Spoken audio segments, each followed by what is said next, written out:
네, 오늘은 구약에 계시된 예수 그리스도라는 주제로 24번째 시간입니다. 지난 시간에는 사사기의 그 삼손과 관련해서 말씀을 드렸는데요. 오늘은 룻기로 넘어가겠습니다. 오늘 살펴볼 이 룻기는 총 장수가 4장밖에 안 되는 분량이 짧은 책인데요. 한편의 단편 소설과 같은 아름다운 이야기입니다. 그래서 어떤 분들은 이 룻기를 한편의 문학으로 보시는 분들도 계시는데요. 룻의 그 사랑과 효행 그리고 충절은 베들레헴 들판의 그 아름다운 꽃처럼 오늘날 우리에게도 많은 감동을 주고 있습니다. 오래전 제가 초등학교 때 그 여러 곳에서 봤던 기억이 나는데요. 그 여러 그 여인들이 그 들판에서 그 이삭을 줍는 그 광경들이 그 고풍스러운 그 그림들이 제가 나중에 알게 됐지만 그 프랑스의 그 유명한 화가 밀레의 작품으로 제가 나중에 알게 됐는데 그 작품이 또한 이 룻기가 배경이라는 것입니다. 그런데 여러분 이 룻기가 들녘에서 이삭을 줍는 그 룻의 모습을 보여주고 룻의 그 생활 속에 스며 있는 아름다운 그 효행을 보여주고 있지만 룻기는 우리에게 그 유대인의 그 결혼 풍습이나 효행 그리고 남편 잃은 한 여인의 아픔이나 또 한 새로운 가정을 이루는 남녀 간의 그 사랑을 말하는 것이 이 책의 목적은 아니라는 것입니다. 이 책의 목적에 대해서는 잠시 후에 말씀을 드리겠습니다. 룻기는 구약 성경 이 사사기 다음에 배열되어 있는데요. 그 이유는 이 룻기의 배경이 사사 시대에 있었던 일이기 때문입니다. 그러면 룻기의 내용을 잘 모르시는 분들을 위해서 이 내용을 잠시 정리를 하고 가겠습니다. 먼저 말씀 한 구절을 보겠는데요. 룻기 1장 1절입니다. 룻기 1장 1절입니다.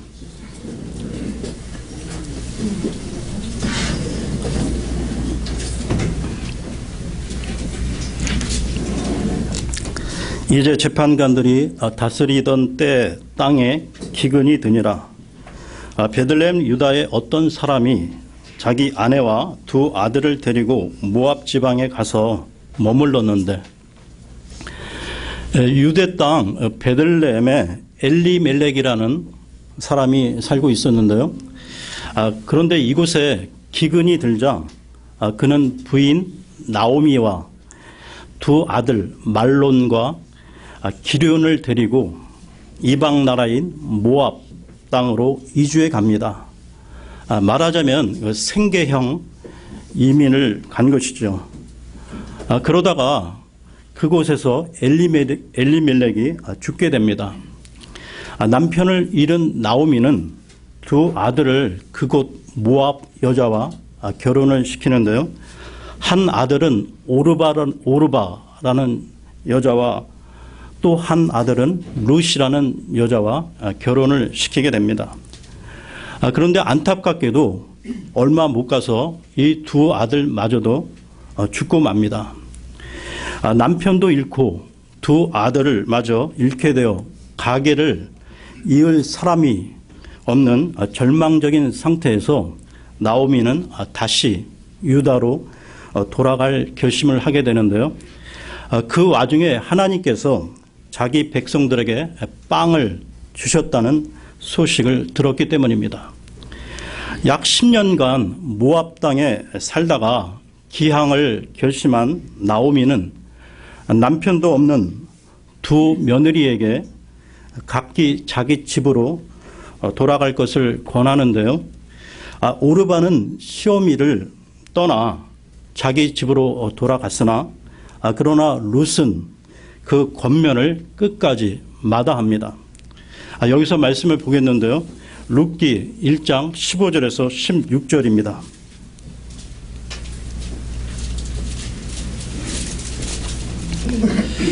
(15절에서) 16절입니다. 그녀가 또 이르되 보라 내 동서는 자기 백성과 자기 신들에게로 돌아갔나니 너도 내 동서를 따라 돌아가라 하매 룻이 이르되 나보고 어머니를 떠나며 어머니를 따르지 말고 돌아가라고 강권하지 마소서. 어머니께서 가시는 곳에 나도 가고 어머니께서 머무시는 곳에 나도 머물리이다. 어머니의 백성이 내 백성이 되고 어머니의 하나님이 내 하나님이 되시리니. 룻의 그 신앙 결단을 보게 되면 대단히 감동적인데요. 집안에 남자도 없고 아무 그 재산도 없는 늙은 시어머니를 따라간다는 것은 고생문이 훤하다는 것을 훤할 수밖에 없지 않겠습니까? 그런데 이 룻은 하나님을 바로 믿기 위하여 죽으면 죽으리다라는 믿음으로 시어미를 따라갔던 것입니다. 귀국한 나오미와 룻은 양식이 없었으므로 이삭 줍기를 통해 살아가게 되는데요. 레위기 19장을 보게 되면 가난한 자들을 위해 하나님께서는 그 밭에 이삭을 다 거두지 말고 남겨두라고 명하셨기에 이삭을 주어 살아갈 수 있었던 것입니다. 그런데 룻은 우연하게도 보아스라는 사람의 밭에서 이삭을 줍게 되었고 보아스는 그녀를 잘 보살펴 주게 되는데요. 더구나 보아스는 시어머니 나오미의 그 가까운 친족으로서 기업 물을 자 중에 한 사람이었습니다. 이런 만남을 통해 결국 룻은 보아스에게 기업 물을 자가 되어 달라고 요청하게 되는데요. 룻기 3장으로 가겠습니다. 3장 7절에서 9절입니다.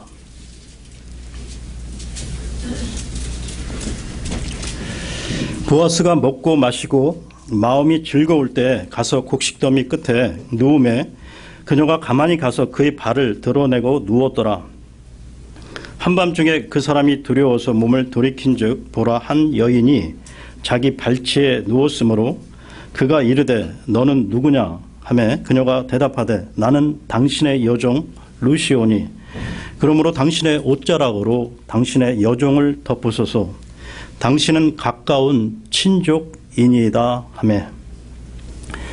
이 말은 결혼 청혼과 같은 것으로 결국 보아스는 룻과 결혼하게 됩니다. 보아스는 룻에게서 아들을 낳게 되는데요. 그가 오벳입니다.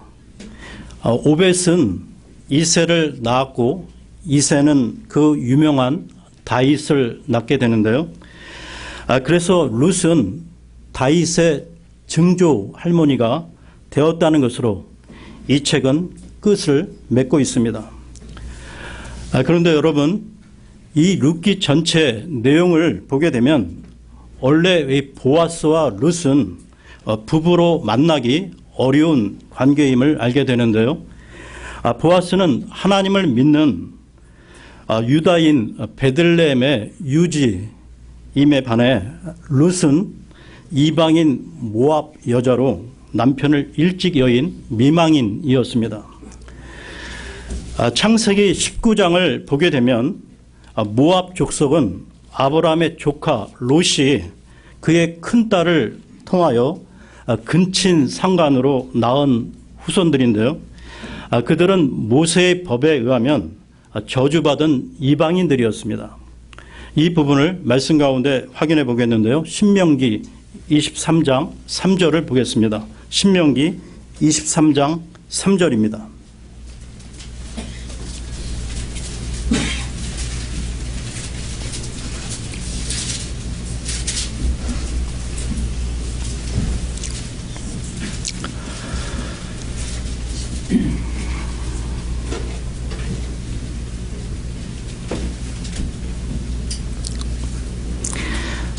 암몬 족속과 모압 족속은 주의 회중에 들어오지 못하리니 그들은 심지어 10대에 이르기까지 주의 회중에 영원히 들어오지 못하리라.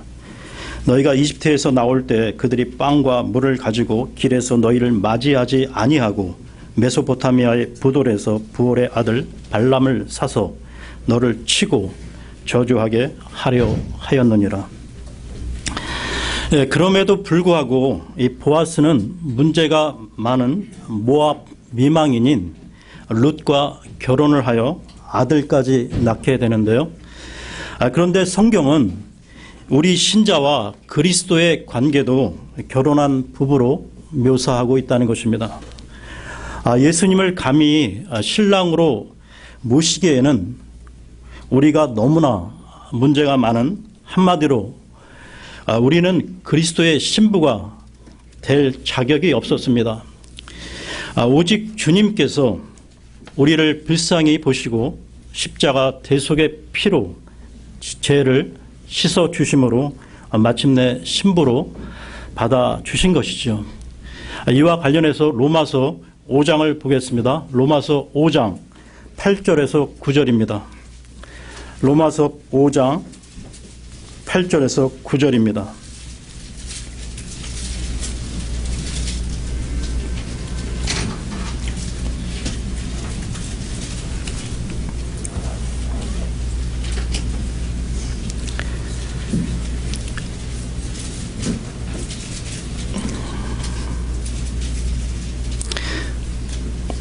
우리가 아직 죄인이었을 때 그리스도께서 우리를 위해 죽으심으로 하나님께서 우리를 향한 자신의 사랑을 당당히 제시하시느니라. 그러면 이제 우리가 그분의 피로 말미암아 의롭게 되었은즉 더욱더 그분을 통해 진노로부터 구원을 받으리니. 오늘 우리가 살펴보고 있는 이 룻기에는 유대인의 가족관계, 결혼 풍습, 추수의 모습 등이 기록되어 있는데요. 그런데 우리는 이 책에서 중요한 가르침인 하나님의 구원의 역사를 보게 된다는 것입니다. 이 책 룻기에서 우리가 새롭게 주목해야 할 점은 세 가지인데요. 세 가지. 첫째는 이 책이 이방 여인인 룻의 이야기라는 것입니다. 그녀는 결혼하여 얼마 못 가 남편을 잃었는데요. 이 세상 가운데 어떤 소망도 없었다는 것입니다. 그 와중에 그녀는 시어미를 따라 유대 땅 베들레헴으로 와서 이삭을 주우며 살아갈 수밖에 없었다고 조금 전 말씀을 드렸는데요. 이 부분을 되돌아보면 고향집으로 돌아가라는 시어미의 거듭된 당부에도 불구하고 룻은 점점 더 하나님에 대한 믿음과 의지가 있었음을 보게 됩니다. 그러면 룻기 1장 15절을 다시 보겠습니다. 룻기 1장 15절입니다.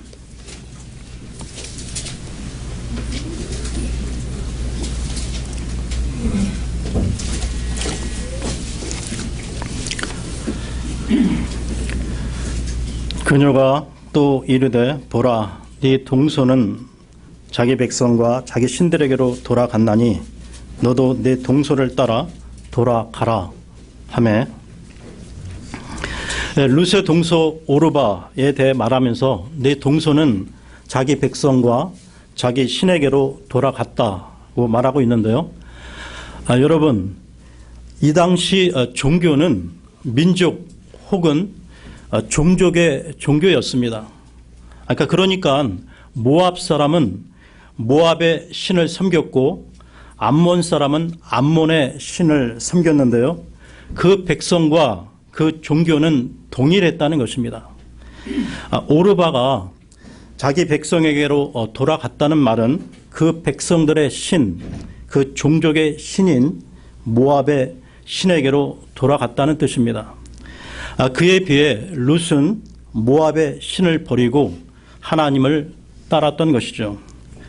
룻은 세상적인 소망이 없어 보였지만 하나님을 추구함으로 룻은 이방 여인임에도 불구하고 결국 하나님의 백성으로 살아갑니다. 모두가 알다시피 성경은 66권으로 되어 있는데요. 이 66권의 책 중에서 여성의 이름을 책 제목으로 잡고 있는 것은 오직 2권뿐으로 한 권인 유대인 여자에 관한 책인 에스더서이고 다른 한 권이 바로 이 룻기입니다. 에스더서는 이방 왕과 결혼한 유대 여자 에스더에 관한 기록인데 반하여 이 룻기는 유대인과 결혼한 이방 여인에 대한 기록이라는 것입니다. 그렇다면 왜 이방 여인인 이 룻이 이처럼 중요하게 소개되고 있을까요? 그것은 그녀가 전능하신 하나님께 소망을 두고 안식하고자 했기 때문입니다. 다음으로 이 룻기에서 주목해야 할 두 번째는 친족의 역할로 기업 물을 자에 관한 것입니다. 이와 관련된 말씀 룻기 3장 13절을 보겠습니다. 3장 13절입니다.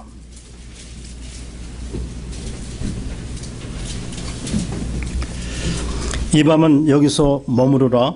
아침에 그가 친족의 역할을 네게 행하려 하면 좋은 일이니 그가 친족의 역할을 행하려니와 만일 그가 네게 친족의 역할을 행하려 하지 아니하면 주께서 살아계심을 두고 맹세하노니 내가 네게 친족의 역할을 행하리라. 아침까지 누울지니라 하니라.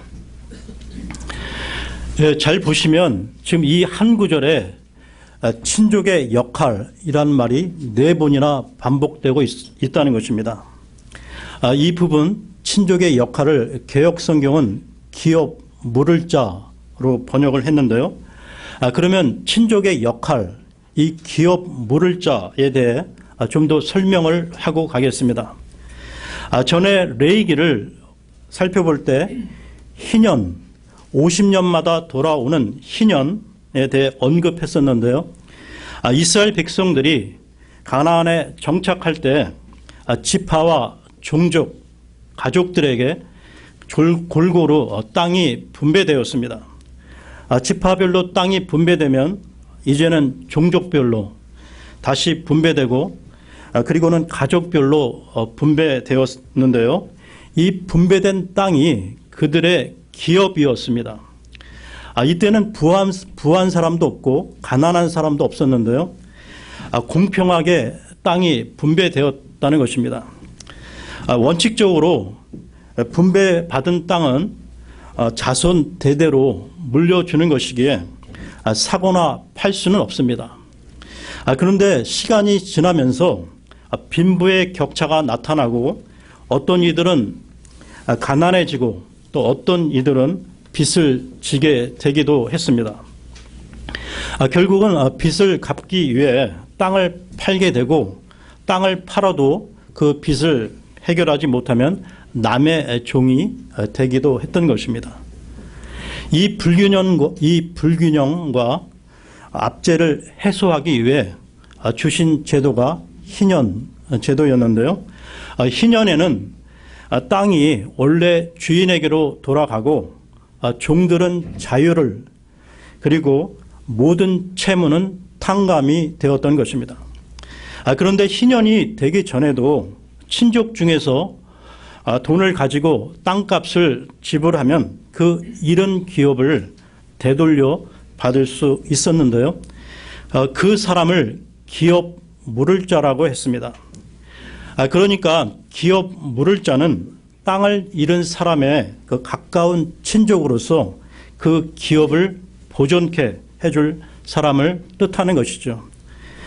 기업 물은다는 말은 쉽게 말하면 속량한다 혹은 구속한다라는 뜻으로 잃었던 토지를 본래의 소유권으로 회복시켜주는 것을 의미하며 또한 자식 없이 죽은 사람의 그 미망인을 그 사망자의 친족이 취하여 자식을 낳음으로 대를 잇게 해주는 것을 말합니다. 그러니까 보아스가 바로 이런 역할을 한 것이죠. 보아스는 친족의 역할, 기업 모를 자가 되어 엘리멜렉의 재산을 되찾아 주었고 룻과 결혼하여 엘리멜렉의 가계를 이어 주었던 것입니다. 여러분, 이것은 우리 주님이 우리에게 하신 일을 그림자로 보여주는 것인데요. 보아스는 예수 그리스도의 모형인 것입니다. 예수 그리스도는 죄의 종이 된 우리를 자신의 피의 대가로 속량하여 주신 것이죠. 이것이 구속입니다. 하나님은 사사시대의 어두운 영적 쇠퇴의 시기에도 우리를 위한 구원의 역사를 보여주신 것이죠. 그때 엘리멜렉의 가문은 영원히 사라질 위험 앞에 놓여 있었습니다. 나오미와 룻은 대를 이을 아들이 없었고 모든 재산도 상실한 사람들이었는데요. 보아스가 이 룻과 결혼하여 모든 것을 회복시켜 줍니다. 이와 마찬가지로 우리의 구원자 되신 예수 그리스도는 우리가 상실한 것을 회복시켜 주시는 분이 되십니다. 죄로 말미암아 생명이 끊어지게 된 우리를 예수님은 십자가의 피의 대가를 지불하시고 우리를 사 주신 건데요. 고린도전서 6장으로 가겠습니다. 고린도전서 6장 19절에서 20절입니다. 6장 19절에서 20절입니다.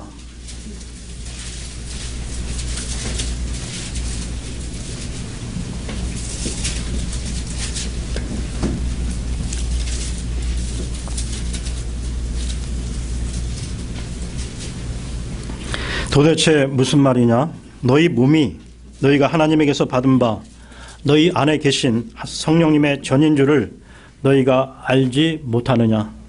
너희는 너희 자신의 것이 아니니 주께서 값을 치르고 너희를 사셨느니라. 그런즉 하나님의 것인 너희 몸과 너희 영으로 하나님께 영광을 돌리라. 다음으로 이 룻기에서 우리가 주목해야 할 세 번째 사실은 이 책 마지막은 한 족보로 끝을 맺고 있다는 점입니다. 이 룻에 관한 족보는 마태복음에도 상세히 서술하고 있는데요. 마태복음 1장으로 가겠습니다. 마태복음 1장 1절입니다.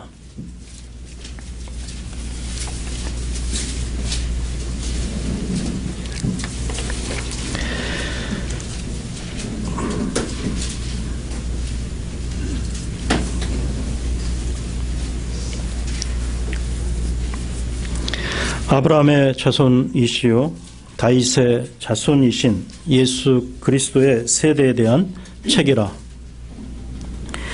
그 다음에 계속해서 아브라함부터 그 예수님에게 이르기까지의 그 긴 족보가 쭉 기록되어 나오고 있는데요. 5절 6절을 보십시오. 5절 6절입니다. 살몬은 라합에게서 보아스를 낳고 보아스는 룻에게서 오벳을 낳고 오벳은 이새를 낳고 이새는 다윗 왕을 낳고 다윗 왕은 우리아의 아내였던 여자에게서 솔로몬을 낳고. 이처럼 이방 여인 룻은 다윗의 조상이 되었고 또한 예수님의 족보 속에 들게 된 것입니다. 이 부분은 인간의 행위가 아니라 전적으로 하나님의 은혜라는 사실을 보여주고 있는 것이죠. 다시 말씀드리지만 룻이 살았던 사사시대는 배교와 우상 숭배의 시기였습니다. 이스라엘 백성들은 이방신을 섬기며 하나님 없는 생을 살았는데요. 그런데 이방인이었던 이 룻은 이스라엘 백성과는 달리 이방신을 버리고 도리어 하나님을 섬겼다는 것입니다. 하나님을 알지 못했던 이방인이 하나님의 백성이 된 것은 전적으로 하나님의 은혜이며 우리들 또한 마찬가지라는 것입니다.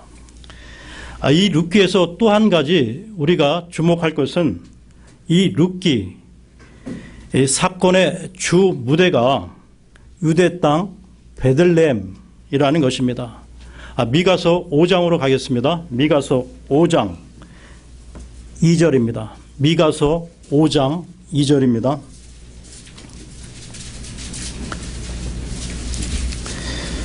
소대원서 가운데 그 요나서 다음에 있습니다.